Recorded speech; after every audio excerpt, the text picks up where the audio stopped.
Gracias por seguir ahí esperando. Déjame decirte que nuestro compañero, que fue el invitado de la semana pasada, pero que va a estar con nosotros, porque es un joven talentoso, con capacidad. Tiene 3 profesiones, déjame decirle. Es decir, que se ha dedicado a estudiar, a pesar de que usted lo vean joven así, el muchacho sabe, ese compañero sabe. Es Juan de Dios, Gabriel Juan de Dios. Así que adelante, Juan de Dios, los micrófonos son tuyos. Es un placer estar con el pueblo dominicano una vez más, venir a compartir en este programa, bello programa, compartir sobre los temas que acaecen el mundo y también la República Dominicana. No podemos estar de espaldas a lo que sucede en la globalidad. El mundo nos rodea y debemos estar al tanto de lo que sucede en el mundo para entender el contexto actual de la humanidad. Te gusta y te has especializado en geopolítica, aparte de tus 3 carreras. Sí, usted sabe que yo soy ingeniero químico como tú. Sí, sí. Lo que pasa es que usted sabe que aquí en la República Dominicana poco se ha hablado del tema de la ingeniería química y de la ciencia. No se ha desarrollado como tal en los medios de comunicación, a menos que no sea un tema técnico, por ejemplo, el tema de energético, también el tema minero, que cuando hay que tocarlo, nosotros como ingenieros químicos también podemos tocar un tema sobre este, y sobre todo también los procesos químicos que se dan también en las empresas y por qué impactan de manera negativa tanto en el medio ambiente, y si también los seres humanos no utilizan las medidas de protección, las medidas de seguridad adecuadas, entonces podía afectarlo en términos de salud. Entonces ahí entonces generan cáncer. Entonces, bueno, por ejemplo, cuando nosotros tenemos las aguas residuales o las aguas donde tiran basura, cualquier tipo de material químico, entonces esa agua se convierte en una agua pesada o una agua contaminada. Sí. Entonces esas aguas pesadas contienen a veces plomo, contienen a veces cadmio, que son metales pesados. Sí, entonces, en mayor o menor concentración, dependiendo la fuente que la genera. Correcto, correcto, así es. Entonces te decía que este programa, que Energía y Sociedad, no solamente se habla de energía, también se habla de la sociedad. Claro, claro. Entonces tú sabes que la sociedad surge a partir de las ciencias sociales. Entonces ahí surgen lo que se llaman los conjuntos de normas que vive el individuo en sí, en su ambiente. En este caso nosotros podemos hablar cuando el ser humano vivía en la época del Neolítico o el Paleolítico. Eso es muy antiguo. Correcto, estamos hablando de miles de años antes de Cristo. Millones. Es correcto, porque tú sabes que en la era geológica nosotros tenemos varias eras. Tenemos la era arcaica, la era cenozoica, la era mesozoica. Entonces en esa era surgen los seres humanos, pero hay varios periodos. El periodo Proceno, Mioceno, entonces donde van surgiendo diferentes especies. Entonces también los seres humanos están dentro de esas especies que surgen. Ahí entonces los seres humanos el ser humano nace errante, nace buscando una forma para convivir. De ahí entonces el hombre vivía en cuevas. Ahí viene la sociedad patriarcal, después viene la sociedad esclavista, la recolectora. Entonces todo eso, cuando el hombre empezó a utilizar los instrumentos rudimentarios, que son instrumentos para arar la tierra, para tratar de sobrevivir en medio tanto del ambiente y también de sus enemigos, los roedores, los animales, cazar animales y todo esto. Entonces, y hoy en día la humanidad ha avanzado. Hoy nosotros salimos de vivir en cuevas y hoy vivimos en grandes edificios. Mira, o en grandes recuérdate el rascacielos. Sí, perdón que no te deje terminar. Recuérdate el punto por así decirlo, el punto de inflexión que marcó el desarrollo del ser humano cavernario, sí. El fuego, cuando empezó a dominar el fuego. Correcto, correcto. Sí, eso fue un punto de inflexión. Sí, porque ya cuando el hombre, el Homo erectus o el Homo sapiens, entonces cuando el hombre empezó a utilizar el fuego, entonces ahí se desarrolló el cerebro, porque del hombre pudo comer carne. Exacto. Cuando el hombre entonces pudo comer carne. Por menos cocer, ya podía cocinarla, sí. Porque tal vez, no sé, no domino tanto esa prehistoria, esos temas. No sé si comía carne sin cocinar o era solo fruta y vegetal. Así es. Entonces, el fuego le dio el dominio al hombre, sobre todo de la naturaleza. Entonces ya el hombre podía matar o cazar animales, entonces podía esos animales consumirlo. Entonces eso podía generar, entonces tú sabes que la carne tiene proteína. Esa proteína es necesaria para el desarrollo del ser humano. Entonces es fundamental hablar todos esos temas para entender la sociedad en su conjunto. Cómo hemos avanzado en ese mundo tan complejo, tan diverso, donde surgen las problemáticas de los seres humanos. Y pienso que los efectos de tanto los procesos prehistóricos y hasta llegar a la civilización, entonces nosotros hemos jugado un rol importante los seres humanos, a pesar de nuestros errores, porque somos los seres humanos que hemos estado destruyendo el planeta también, lógico, por la concentración irracional tanto de los recursos, la industrialización, y sin tener la menor duda, o sin tener la menor precavidad de que estamos afectando el medio ambiente.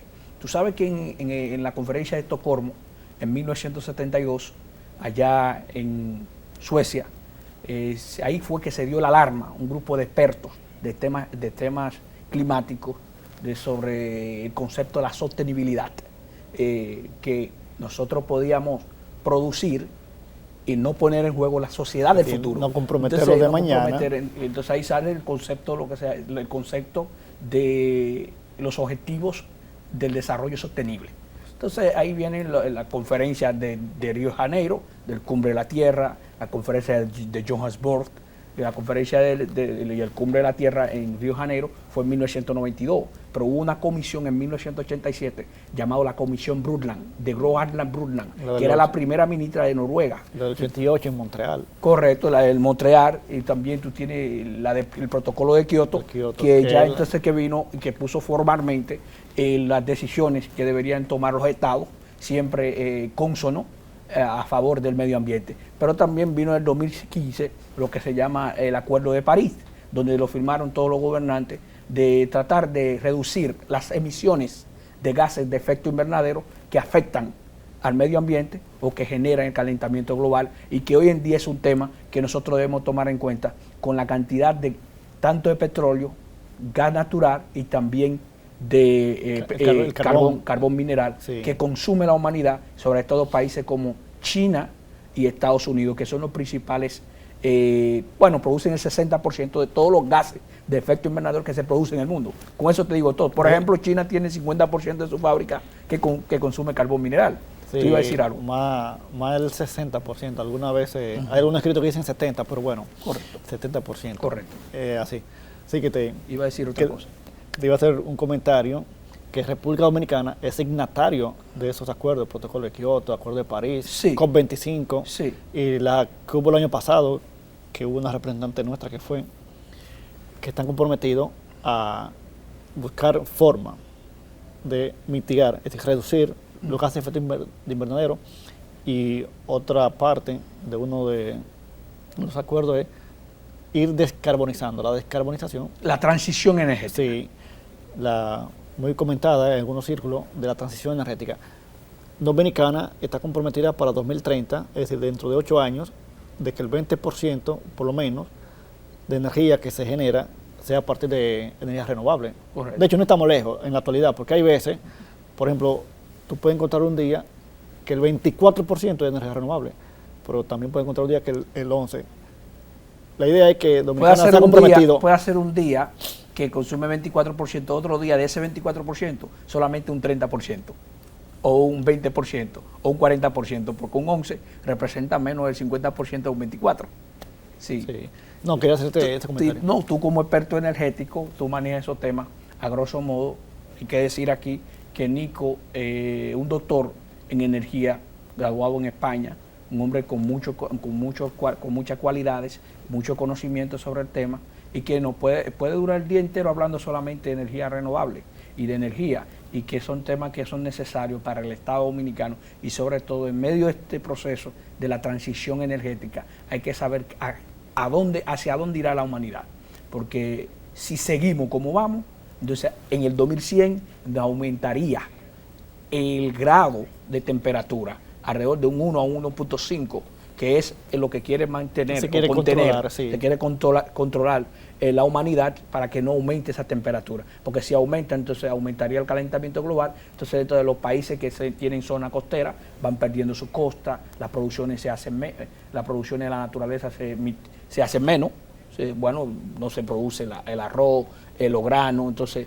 todo eso hace un efecto negativo. Los fenómenos atmosféricos son peores, más severos. Correcto, yo iba a decir esa parte, los fenómenos atmosféricos son más propensos, sobre todo en épocas no de fenómenos atmosféricos. Por ejemplo, nosotros sabemos que cuando hablamos de fenómenos atmosféricos, aquí le llegamos la temporada ciclónica desde el 1 de junio hasta el 30 de noviembre, pero podía ser que surge un ciclón o un desastre natural dentro del mes de febrero o el mes de abril, siempre y cuando que nosotros mantenemos ese consumo excesivo de energía no renovable. Es decir, que nosotros debemos cambiar hacia energías renovables, que son hoy la vanguardia que deben tener los países para el desarrollo de la humanidad. Por cierto, los gobiernos deben de hacer énfasis y publicidad, por así decirlo, publicitar y recomendar, incluso motivar a la población que utilicen la energía renovable, ya sea de paneles, si pueden. Claro está, todavía aquí en Dominicana los paneles salen caros. Hay que seguir motivando a que los paneles reduzcan para que mayor cantidad de personas puedan tener acceso a ella y depender menos de energía de fósiles. Como conversaba con uno de los técnicos aquí, que es cierto, tal vez alguien quiera, pero se le hace difícil conseguir esa cantidad de dinero, porque hay que hablar de más de $5,000 para poner una instalación de paneles solares, y para la mayoría aquí en Dominicana son muchos, conseguirlo juntos.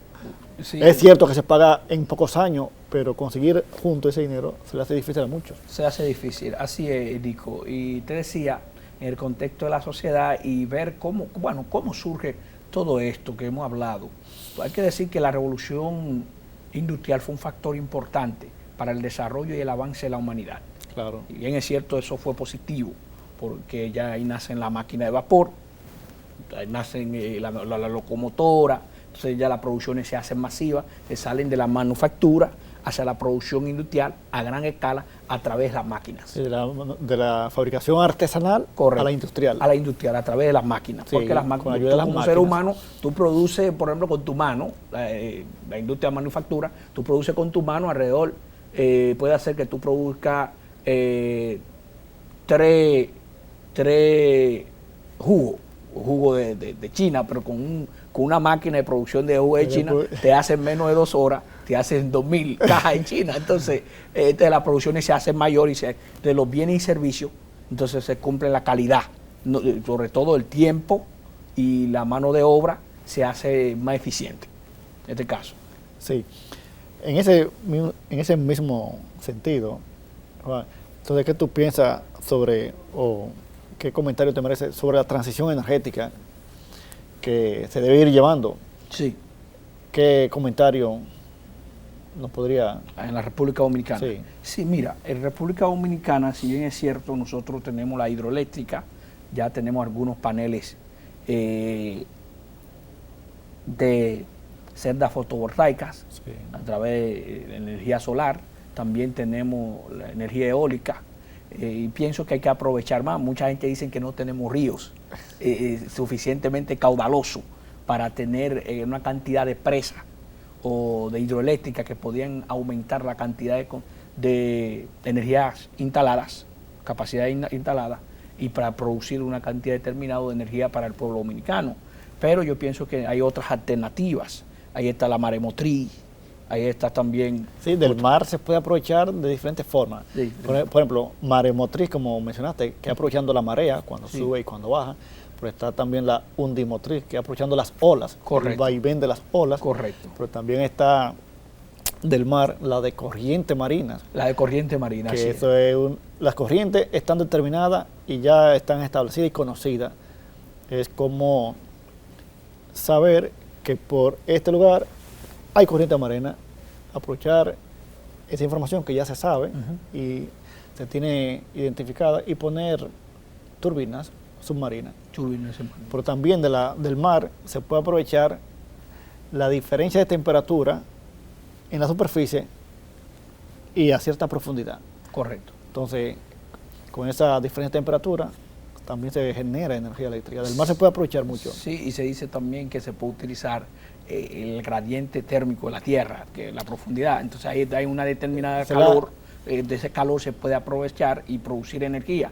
También eso, tú sabes que como el núcleo de la tierra está compuesto por hierro, silicio y otros elementos. Correcto, entonces eso produce calor, entonces a alta presión, o sea, cuando tú vas bajando un tubo, entonces ese tubo mientras va bajando una temperatura a un metro, 2 metros a profundidad, entonces va aumentando la cantidad de temperatura o la cantidad de presión. De hecho, esa es la conocida geotérmica. Geotérmica, correcto. Sí, eso que te iba a decir. De la geotérmica hay 3 divisiones: geotérmica de baja entalpía, geotérmica de media entalpía y geotérmica de alta entalpía, que dependiendo de la profundidad. Es cierto, como tú me decías, a medida que aumenta la profundidad, se encuentran temperaturas más altas debajo.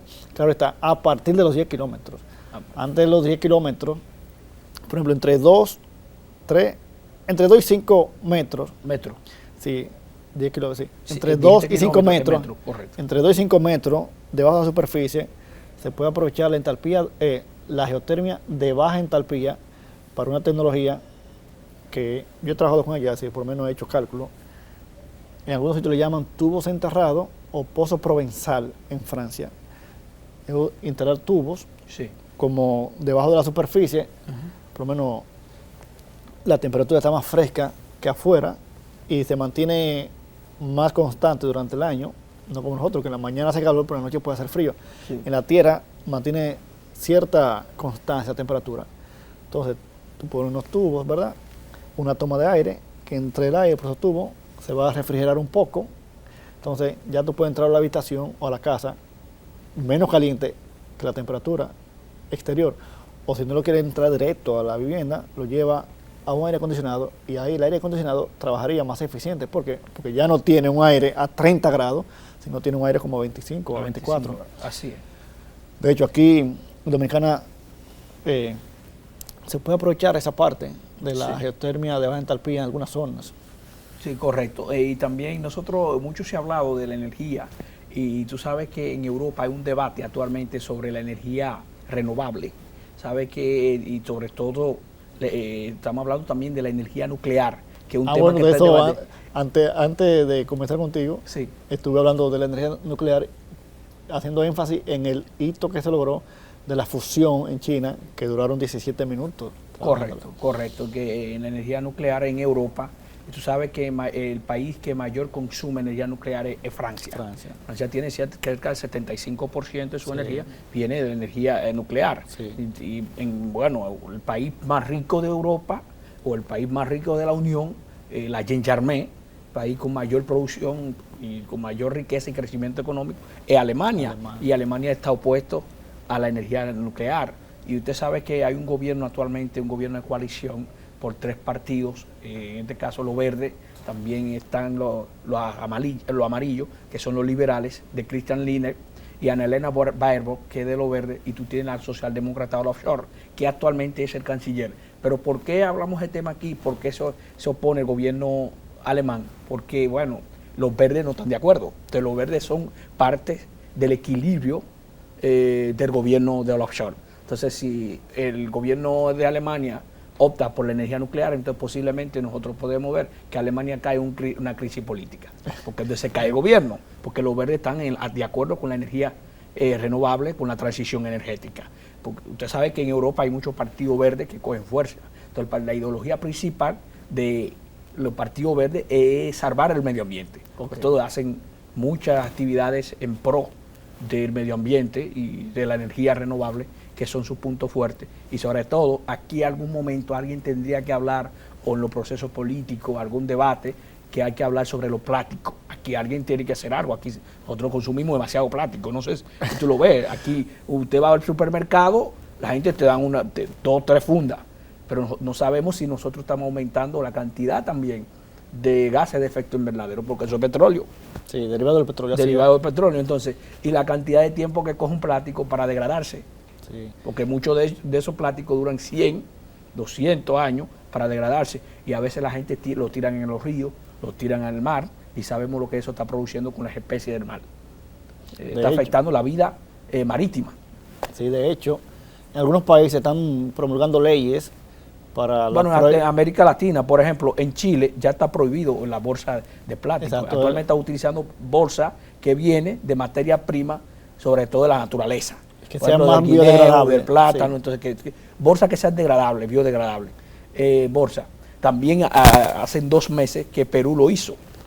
Promulgó una ley, ya falta la aplicación. Yo no sé lo que está haciendo República Dominicana, creo que tiene una ley de desechos sólidos y todavía no se ha aprobado. Está en proyecto esa ley. Pero yo pienso que hay que aprobarla. Nosotros tenemos que jugar un rol, porque nosotros somos una isla. Nosotros somos de los países que están en peligro de extinción si aumenta la temperatura, porque somos países que están en costa. Entonces, porque somos de la isla que están en peligro de extinción. Entonces, la política medioambiental debe definirse de manera conjunto en la sociedad. No tiene que ser solamente un ministerio, también tiene que ser en la escuela, en los barrios, en los pueblos. Sí. Entonces, tenemos que saber qué está haciendo el Ministerio de Medio Ambiente para salvar la República Dominicana. Sí, para terminar la idea anterior, de esos países que mencionaste, así hay varios otros que están promulgando leyes para prohibir los polímeros o plásticos de un solo uso. Bien, como son las bolsas que tú mencionaste, las fundas, como llamamos aquí en Dominicana, funda plástica. Sí. Entonces, es un problema porque, bueno, hace un tiempo se hizo viral una foto de un lugar dominicano lleno de plástico, cerca ahí de la bahía de Samaná. Sí. Pero no es nada más ahí. Tú vas a cualquier río de aquí o cerca ahí en el malecón y verás como la costa del mar verá mucho plástico. En los ríos verá mucho plástico. En cualquier cañada llena de plástico. Sí. Porque es cierto, las autoridades tienen un papel, sí, Y ellos deben cumplirlo. Hay que decir algo aquí. Pero el ciudadano también. No, los ciudadanos, pero también las autoridades locales, los que son los ayuntamientos. Exacto. Ahí está la ley 176-07, que la ley creo que lo establece en los artículos como 27, 26 sobre los desechos sólidos. No sé lo que están haciendo la alcaldía del país. Yo pienso que el Ministerio de Medio Ambiente debe jugar un rol. Sabe que la alcaldía, y bien es cierto, son alcaldías, son gobiernos locales, pero están descentralizados, tú sabes. Entonces el ministerio debería como ir como de soporte técnico, ayudar a muchos alcaldes, sobre todo las comunidades, el uso de los desechos sólidos, porque eso es muy peligroso. Porque ya si estamos hablando de transición energética, tenemos que estar trabajando en eso. Hay que saber qué está haciendo el pueblo dominicano con las cañadas, porque hay que limpiar las cañadas, entonces los ríos, todo esto, entonces hay que sanearlo. Entonces no sé qué estamos haciendo con las aguas residuales, porque hay que crear plan. Por ejemplo, nosotros tenemos el país más avanzado en tratamiento de aguas residuales en los hogares. Tenemos a Chile. Cerca del 74-73% de la población en Chile tiene un sistema de aguas residuales en su casa. No sabía. Tipo Noruega, los países escandinavos. Entonces Chile es un país que ha avanzado.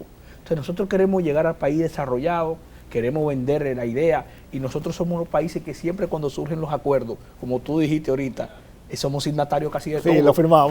Pero nunca cumplimos con esos acuerdos. O se nos hace difícil cumplir. Se nos hace difícil cumplirlo, porque aquí en República Dominicana de una vez sale firmando, usted ve que no, nosotros firmamos, pero hay que cumplirla. Hay que cumplir, todas esas son reglas. Y Nico, cuando estábamos hablando del tema energético, es sumamente importante diferenciar la energía nuclear con bombas nucleares. Sí, claro. Porque mucha gente cree que es lo mismo. Si bien es cierto, se hacen con los mismos elementos. El uranio. El uranio, correcto, porque en el mundo se ha dado 2 accidentes energéticos de tipo nuclear.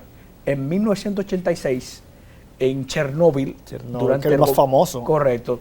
Durante el gobierno de Mikhail Gorbachev se da el accidente nuclear, donde cuando se estallaron las plantas, sobre todo las tapas, de más de 1.200 toneladas, y por un error, sobre todo en el cuarto de hidrógeno, entonces se da un error, entonces ahí viene la explotación, que era en la ciudad de Pripyat, en el norte, cerca de Minsk, donde está Bielorrusia, bajando pero en el sur, pero era en el norte, de Bielorrusia para acá, pero al norte.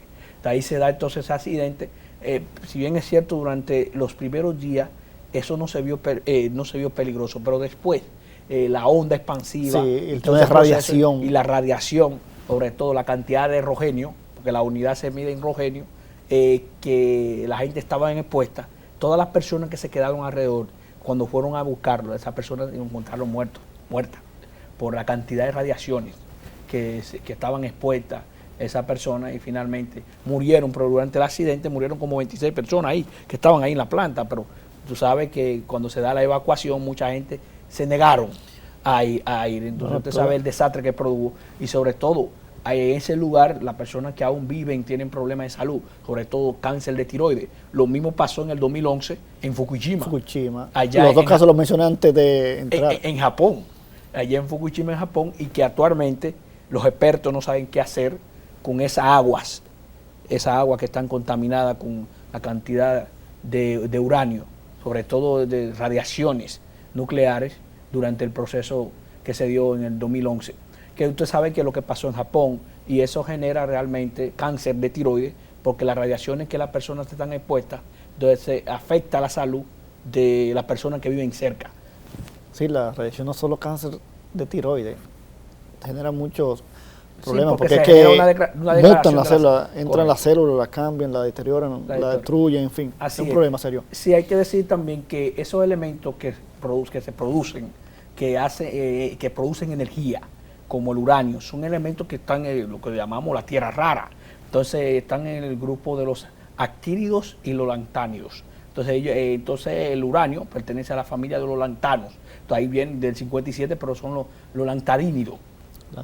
Lantánidos, correcto, que son elementos que están en la tabla periódica, pero son un conjunto de elementos, un grupo de elementos que se utiliza para tales fines, sobre todo fines energéticos, fines tecnológicos, fines investigativos.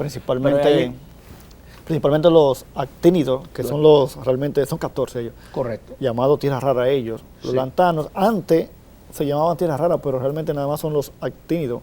Correcto. De hecho, para los que recuerdan, en la UAS, química básica, son las dos columnas que están abajo en la tabla periódica, que pertenecen al bloque F. Correcto, el bloque F, porque cuando tú haces la configuración, tú estás obligado a pasar al F para llegar a su finalidad. Elemento de transición interna. Correcto. Fíjate cómo repasamos conceptos hasta de clase. Sí, porque el uranio es el número 90. Pero antes está el 89, que es el torio. El torio, pero el torio que también se utiliza. Eso que te iba a decir. Y el plutonio. Después el plutonio es el 91. Pero ¿qué sucede? La gente cree, cuando ven en la tabla periódica el uranio, creen que solamente es ese uranio. Ahora, el uranio es el elemento, pero existen muchos átomos de ese elemento, que son lo que llamamos los isótopos. Isótopos, exacto. Entonces el isótopo es un átomo del mismo elemento. Ahora, el que está en la tabla periódica es el que más abundante está en la naturaleza, sí. Pero el que se utiliza para hacer la bomba atómica el uranio 238, pero es el que tenemos el 235, es decir, que está en la tabla periódica, pero cuando tú aceleras, entonces tú consigues el uranio 239, o tú llegas al plutonio.